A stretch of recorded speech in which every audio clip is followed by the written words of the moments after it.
ବର୍ଷା ଦିନ ଆରମ୍ଭ ହେଉଣୁ ସମସ୍ୟା ଭୋଗୁଛନ୍ତି ସାଧାରଣ ଲୋକ। ଏ ରାସ୍ତାଟି ହେଉଛି ଜଟଣୀ ବ୍ଲକ ଛକ ଠାରୁ ଉପରବସ୍ତ ପର୍ଯ୍ୟନ୍ତ ସଂଯୋଗ କରୁଥିବା ରାସ୍ତା। ଏ ରାସ୍ତା ଉପରେ ନିର୍ଭର କରୁଛନ୍ତି ପାଖାପାଖି 5000 ରୁ ଅଧିକ ଲୋକ। କାରଣ ଏ ରାସ୍ତା ଦେଇ ପ୍ରତିଦିନ ସ୍କୁଲ ଠାରୁ ଆରମ୍ଭ କରି ସମସ୍ତ ଲୋକ ଯାତାୟାତ କରୁଛନ୍ତି, କିନ୍ତୁ ଏ ରାସ୍ତାର ଅବସ୍ଥା ସମ୍ପୂର୍ଣ୍ଣ ଭାବରେ ସଙ୍ଗୀନ ହୋଇଛି। ଯେତେବେଳେ ରାସ୍ତା କାମ ନିର୍ମାଣ ହୋଇଥିଲା ସେତେବେଳେ ମଧ୍ୟ ବ୍ୟାପକ ଦୁର୍ନୀତି ହୋଇଥିବା ଅଭିଯୋଗ ହୋଇଥିଲା। ତା ସତ୍ତ୍ୱେ ମଧ୍ୟ ବିଭାଗୀୟ ଅଧିକାରୀ କିପରି ତର୍ଜମା କଲେନି ଏବଂ ରାସ୍ତାକୁ ସେଭଳି ଭାବରେ ଛାଡ଼ିଦେଲେ, ଯାହା ଦ୍ୱାରା ଆଜି ରାସ୍ତା ଉପରେ ଆଣ୍ଠୁଏ ଉଚ୍ଚର ପାଣି ଜମୁଛି।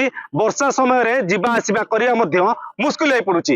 ଆସନ୍ତୁ ଆଲୋଚନା କରିବା, ଆମ ସହିତ କିଛି ଗ୍ରାମବାସୀ ରହିଛନ୍ତି, ତାଙ୍କ ସହିତ ଆଲୋଚନା କରିବା କଣ ରହିଛି ସେମାନଙ୍କର ସମସ୍ୟା।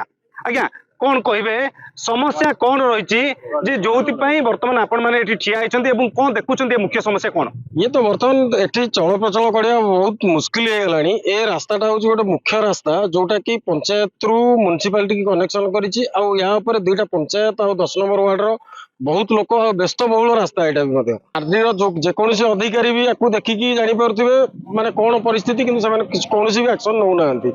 तो यहाँ केमिति कौन व्यवस्था करिकि रोडटा काम हो गले बहुत लोक या ऊपर उपकृत हेबे। ये रोड जितने काम होता से कंट्राक्टर को मानिया पड़ो कहा साहस से काम कला 1,24,00,000 टकर काम यहाँ एमती निर्मम काम कर आम अपोज करूँ। आम ग्रामवासी तरफ अपोज करूँ 1500 ରୁ 2000 लोक आम डेली जावासा कर पंचायत लोक 10 नंबर वार्ड म्युनिसिपालिटी रोड को लगे ब्लॉक नहीं आम गाँव को संजोग होती मझे बहुत प्रोब्लेम हबार मुझे आरटीआई मागिली।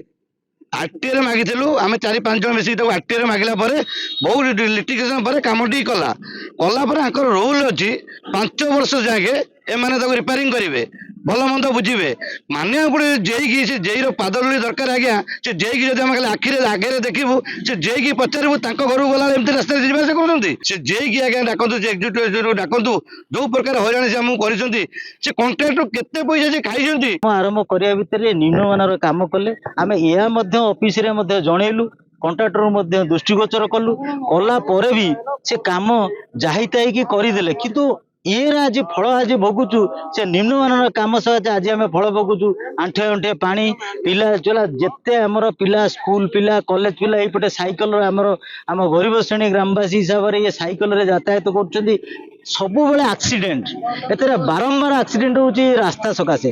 तेणु मु अनुरोध करुच्ची सरकार को अनुरोध करुच्ची एवं विभागीय अधिकारी को अनुरोध करुच्ची याको तुरंत काम करा जाऊ एवं जनसाधारण उपकृत हंतु। आम ग्रामवासी तरफ ये आमर 10 नंबर वार्ड अच्छी आम निश्चित भाव में दाबी करूँ आंदोलन करूँ एवं आंदोलन माध्यम आपन को सूचई देवु जे ग्रामवासी कौन कर रोड टी हूँ पंचायत म्युनिसिपालिटी दे पंचायत को जाऊँ जेहेतु आरडीर रोड आरडी तार टेंडर करी काम करिथिला कामर निम्नमानर काम थिला जहाँ ग्रामवासी समस्त कंप्लेन करले किछि कराई नथिला से डळई पकेइथिला किंतु तार 5 वर्ष मेंटेनेंस भितर जो कामटा करिया कथा से आज पर्यंत करूनांती जेकी बहुत थर मु लिखिबा भितर ना जाउछन एबे जेई चेंज हेइथिले काली निकट रे जणे आस्थिले जेई जे दायित्व थिले ना हम एटा करि परिबु नाही।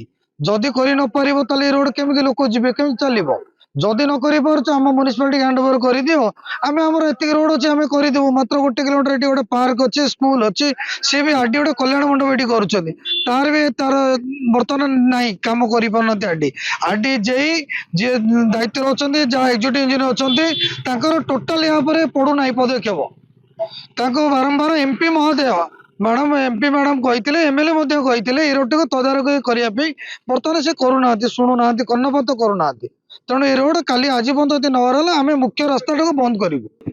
निश्चित भाव में शुणुले लोकंर आक्रोश रोचे सहित जे लोक प्रतिनिधि अच्छा आक्रोश रोचे देखा बाकी रहा विगत दिन में यह रोड उपरे आदि विभागीय अधिकारी कौन पदक्षेप नौकरी एवं लोकों किभली भाव में रास्ता निर्माण कर। जटणू सुरेश महारणा, नंदीघोष टीवी।